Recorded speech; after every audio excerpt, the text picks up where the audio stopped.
You're listening to This Side of the Ceiling. Join us as we open up the Bible and invite the Holy Spirit to teach us. I'm Jill. And I'm Kelsey. As Christians, we've been told that in this world we will have trouble. But we take heart that God has given us everything we need for life and godliness on this side of the ceiling. Hello, welcome back to This Side of the Ceiling. And we are still in the book of James. Oh, yeah. We have learned that James was the brother of Jesus and probably spent a lot of one-on-one time with Jesus. Lots of day in, day out. Yeah, like a sibling would. Yeah, with Jesus. And he knew all the family inside jokes. Yeah, and at the beginning, James didn't believe. Right. But then Jesus came to him and he saw the risen Jesus face to face. It completely changed him. And so then James is a leader of one of the first churches in Jerusalem, and we know that he was a prominent leader from reading Acts, and so he wrote a book called James. Yeah, and it's jam-packed with practical things that to help us that are amazingly still very relevant. Examples are relevant today. Very good at giving us metaphors and examples, and I think he got all that from Jesus. Right. You know, a lot of it you can look back and see Sermon on the Mount, kind of a very practical Sermon on the Mount lived out. Right. And then also probably just from the time he spent with Jesus. Mm-hmm. So today we're going to jump right in, and it starts out with just a quick punch right here at 119. And honestly, I need to remind myself these little 9 words every day. Right. Because it says, "Know this, my beloved brothers and sisters, everyone should be quick to hear,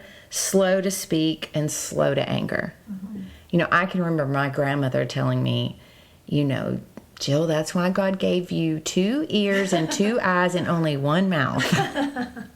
So we should be quick to listen. Right. And slow to speak and slow to become angry. This is harder for some of us. I'm a word person, so This is hard for me because a lot of times I'm thinking about what I want to say instead of really listening. Right.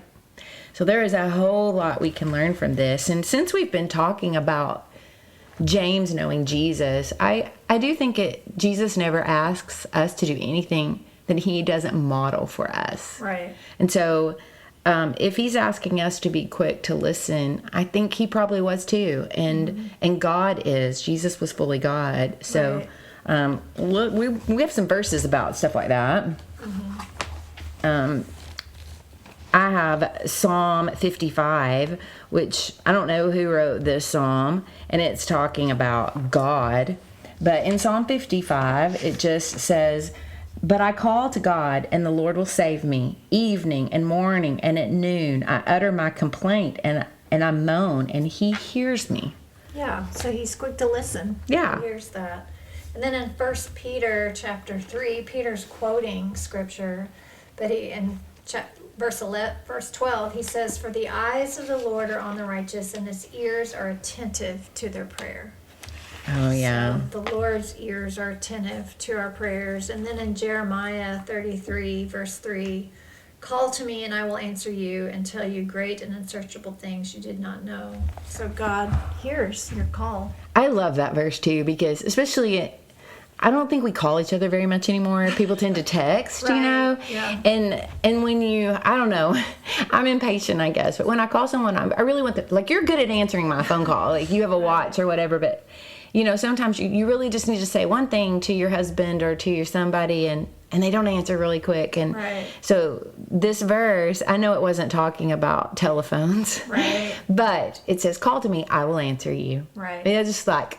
Yeah. I will answer I'm you. Here waiting. Yes. And then it says, not only will I answer you, I'm going to tell you some really cool stuff. Right. I'm going to tell you some stuff that you don't know. Yeah. Which I don't know, I tend to, maybe I'm labeling, but I think females, we like the deets, you know? Right. So give us the tea.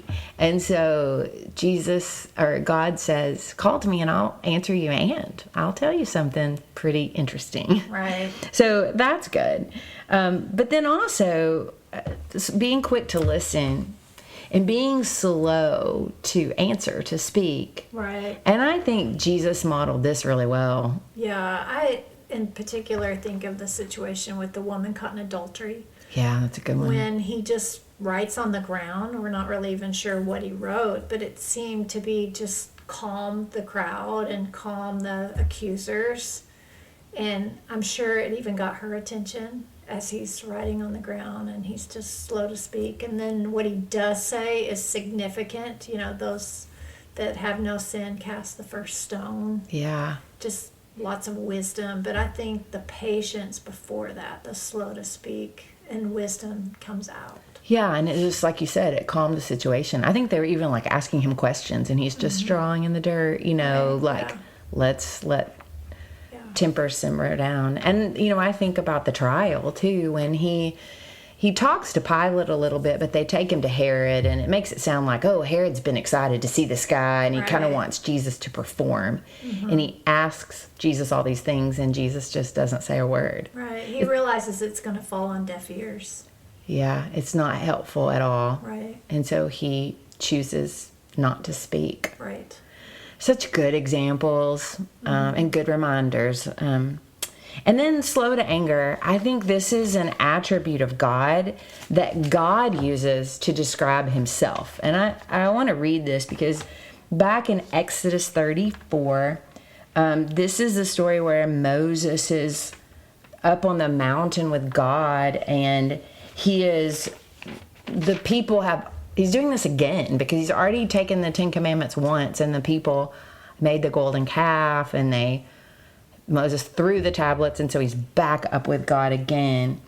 And it says, I'm going to read in verse 5, the Lord descended in the cloud and stood with Moses. And he proclaimed the name of the Lord. The Lord passed before him and proclaimed. So this is how God is choosing to kind of introduce himself. This is my name.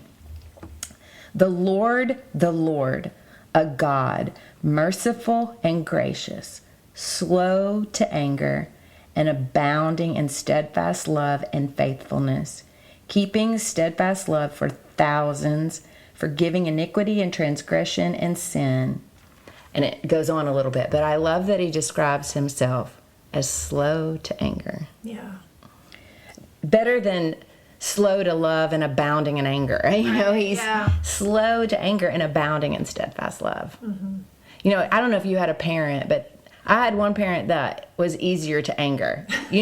As a kid, you know the line. Right. Yeah. And, a slow to anger, it is a comfortable place to be. Yeah, and I really think when someone is slow to anger, it makes a better point. When you're on the anger side of it, when you're probably need to get in trouble, Right. the anger just kind of, you just kind of turn your back and try to diffuse the situation. But the slow to anger, when you've disappointed someone, really makes a statement, I think. When they don't, you deserve the anger. Yeah, that's true. They don't get angry. And when you said that, made me think the time that we think about Jesus getting angry in the temple was a Right. big deal. Yeah. Because we know he was slow to anger. So therefore, when he was angry, Right. that Justified. it was justified. Yeah. Yeah, for sure. And then as we move on in James chapter 1, verse 21, after he says those 9 words that are good to remember, quick to listen, slow to speak, and slow to become angry. But it says in verse 21, therefore get rid of all moral filth and the evil that is so prevalent, and humbly accept the word planted in you, which can save you. Which I really latched on to that word planted in you, the word planted, because I thought about James being the brother of Jesus. And he learned all this stuff from Jesus. Yeah. And heard these sermons or these parables or these stories multiple times. I'm Right. guessing Jesus told these more than once. Well, yeah, to because he was different traveling crowds. around. Yeah. And so that the word planted in you, I can see James pulling from the parable of the sower. When Jesus tells the parable about the different soils. And then he explains that parable. There are very few parables that Jesus actually explains, but the parable of the sower is one that he explains.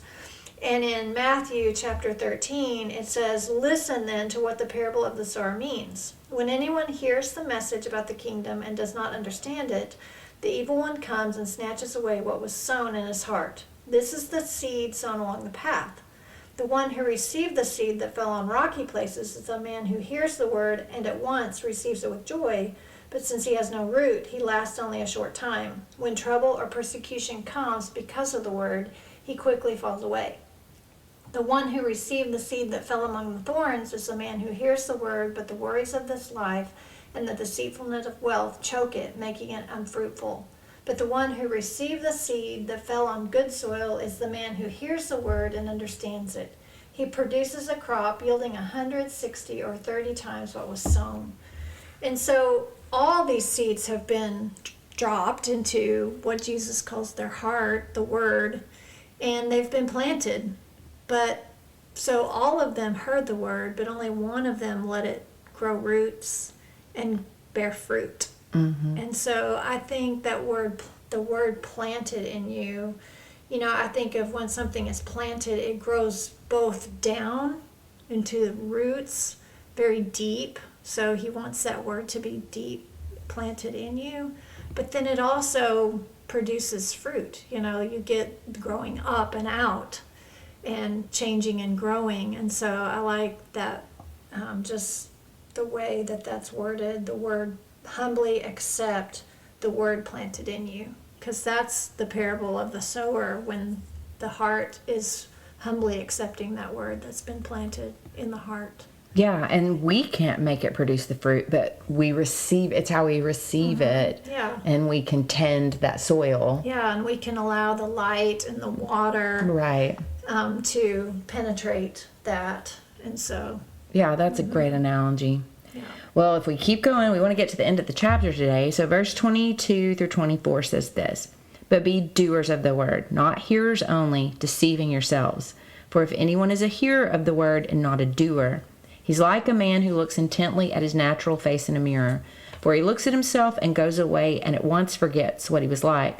But the one who looks into the perfect law, the law of liberty, and perseveres, being no hearer who forgets, but a doer who acts, he will be blessed in his doing." I mean, James does not waste, he goes from one thing to the other. And here he's saying we can be deceived thinking that we are Christians and just listening.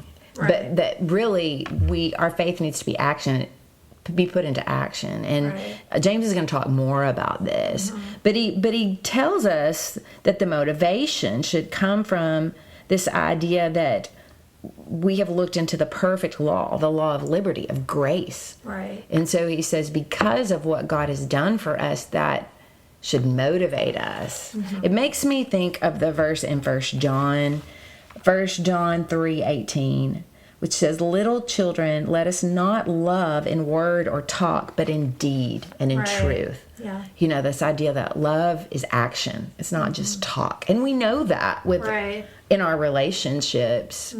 You can say, "I love you" all day long, but if You don't show it. it doesn't mean anything. And then James is going to tell us what it looks like. He Right. goes right into saying, if you think you're religious and you do not bridle your tongue, you deceive your heart, and this person's religion is worthless.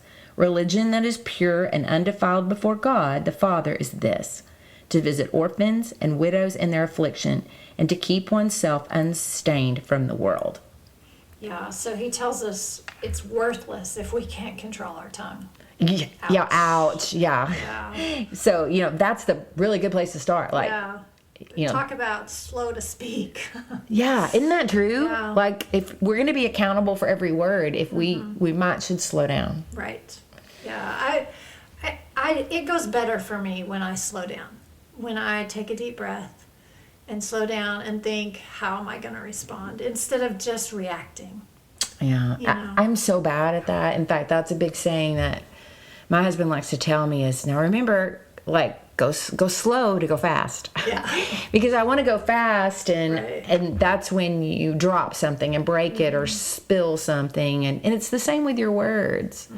To really think about it, because You know, if we can't control our tongue, it's worthless. Yeah. And I think you've said this before, but there are times where I do really good controlling my tongue, and then the next time the same thing happens, I lose it. I know. You know, so yeah, it's not just a one-time, yay, I've controlled my tongue. Yeah. It has to be a habit and a consistent pattern. It does. And I think, again, I think this is harder for us as women, typically. And I have to tell myself, I don't have to say everything I know. Right.